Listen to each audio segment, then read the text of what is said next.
नमस्कार दोस्तों, welcome back to Udgam studies. मैं हूं अनुराग सिंह। जब हमारा पूरा देश रिपब्लिक डे मना रहा था ऑन 26 जनवरी, उस टाइम पर हमारे देश के फॉरेन सेक्रेटरी विक्रम मिस्री साहब ये गए थे एक इंपॉर्टेंट विजिट पे टू चाइना। और इस विजिट में दोनों देश ने ये कोशिश की कि अपने जो रिलेशंस हैं इसको थोड़ा सा नॉर्मलाइज किया जाए, थोड़ा सा सामान्य किया जाए। देखते हैं इस विजिट को इन डिटेल में, और इसमें कौन कौन से एग्रीमेंट साइन हुए हैं इसको भी हम देखेंगे इन डिटेल। यहां पर आप आर्टिकल देख सकते हैं, India China agree on resumption of Kailash Mansarovar Yatra and direct flight. 2020 में कोविड आ गया था, उसकी वजह से इस कैलाश मानसरोवर यात्रा को सरकार ने रोक दिया था। और आपको पता है कि कोविड चाइना से फैलना शुरू किया था, तो इसके वजह से जो भी फ्लाइट चाइना से इंडिया में आ रही थी डायरेक्टली, इसको भी रोक दिया गया था। तो अब इसको 2025 में दोनों सरकार शुरू करने वाली है।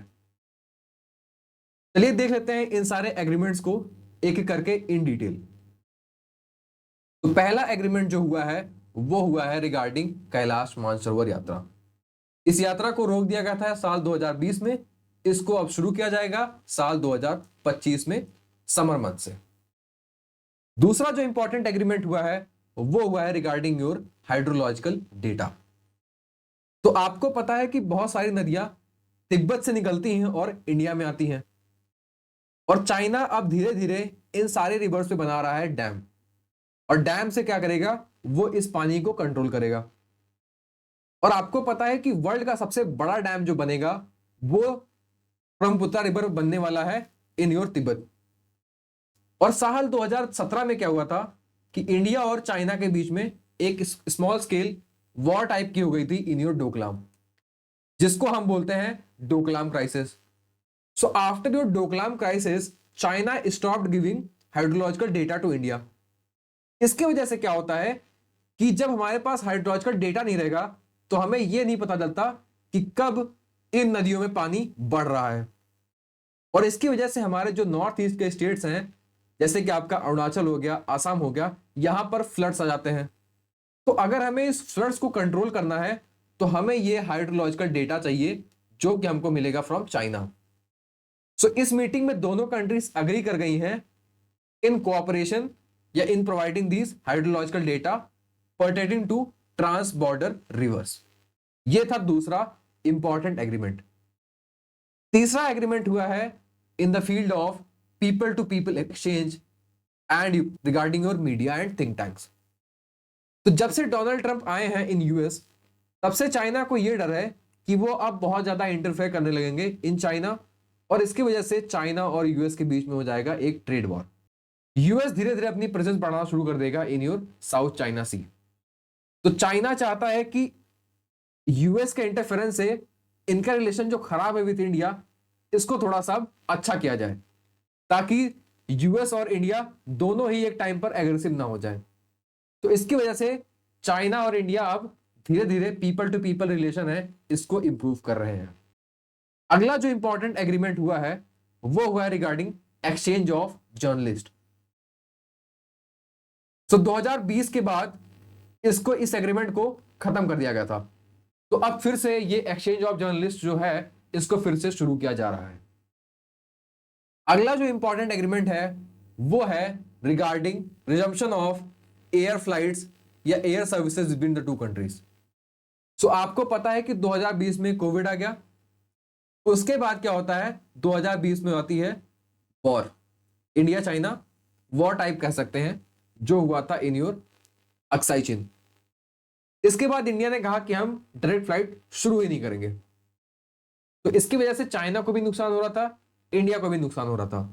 तो फाइनली अब दोनों कंट्रीज ने यह डिसाइड किया है कि ये 2025 में अपनी फ्लाइट की सर्विसेज को फिर से रेज्यूम करेंगे।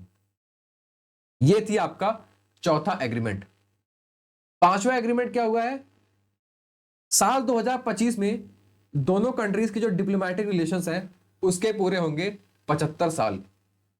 दोनों कंट्रीज चाह रही है कि दोनों देशों में जो जनता है वो ये समझे कि कितने ज्यादा इंपॉर्टेंट है ये रिलेशन और इसको सुधारें। इस फील्ड में दोनों ने एक एग्रीमेंट साइन किया है कि that we will create better awareness about our relations and we will build confidence and mutual trust among each other. ये था पांचवा एग्रीमेंट। लास्ट जो एग्रीमेंट हुआ है ये हुआ है regarding your economic and trade areas.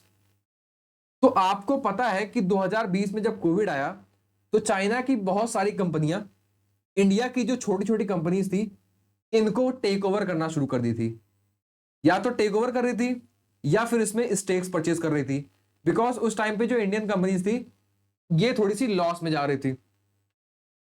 सो खुद की कंपनियों को बचाने के लिए इंडिया ने एक रिस्ट्रिक्शन लगाया ऑन फॉरेन डायरेक्ट इन्वेस्टमेंट, जिसको हम एफडीआई बोलते हैं, ताकि ये जितनी भी कंपनियां हैं चाइनीज कंपनीज हैं ये इंडियन कंपनीज को खरीद ना ले। तो इसके लिए गवर्नमेंट ने एफडीआई रूल्स में अमेंडमेंट किया कि जो भी इंडिया की नेबरिंग कंट्रीज हैं अगर उनको इन्वेस्ट करना है इन इंडियन कंपनीज या इन इंडियन इकोनॉमी तो उनको लेना होगा गवर्नमेंट ऑफ इंडिया का अप्रूवल। यह बनाया गया था केवल और केवल चाइना के लिए, बस हमने इसमें नाम डाल दिया था कि इंडिया की नेबरिंग कंट्रीज। इंडिया की बगल में कौन सी ऐसी बड़ी कंट्री है या कौन सी कंट्री में ऐसी बड़ी बड़ी कंपनियां हैं जो इंडिया में निवेश करेंगी?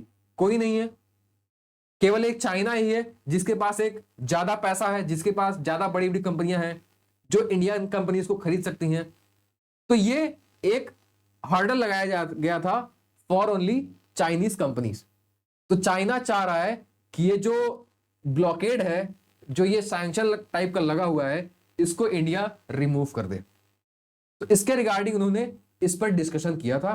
तो ये था आपका लास्ट का एग्रीमेंट। ये एग्रीमेंट साइन तो नहीं हुआ है, बस इस पे डिस्कशन हुआ है कि चाइना चाहता है कि वो और थोड़ा ज्यादा इन्वेस्ट कर पाए in the Indian economy. So these were your agreements जो इस विजिट में साइन हुआ है। लास्ट मीटिंग में इन्होंने बोला टू द फॉरेन सेक्रेटरी कि अब टाइम आ गया है कि दोनों देश साथ मिलकर काम करें और इंडिया चाइना को ना देखे शक निगाहों से, बिकॉज चाइना को भी ये चीज पता है कि इंडिया उनको बहुत सस्पिशियसली देख रहा है, एक शक की नजर से देखता है।